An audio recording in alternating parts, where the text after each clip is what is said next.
পৃথিবী ধ্বংস হলেও মানুষের জীবনের শেষ হবে না। আল্লাহ বলেন, সবাই মৃত্যুর পর পুনরুত্থিত হবে। কবরের ভেতরে যারা শান্তিতে আছেন তারা আবার জীবিত হবেন।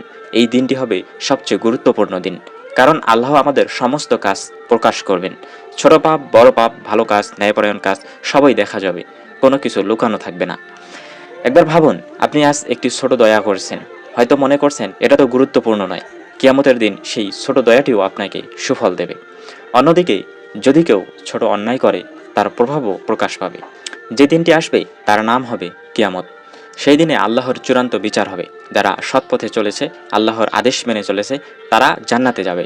যারা অন্যায় করেছে, পাপ করেছে, তারা নরকে যাবে।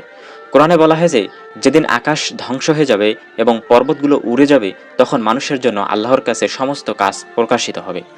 কল্পনা করুন, প্রতিটি কাজ, প্রতিটি কথা, প্রতিটি চিন্তা সব কিছুই প্রকাশ পাবে। সেই দিনে কেউ কিছু লুকাতে পারবে না।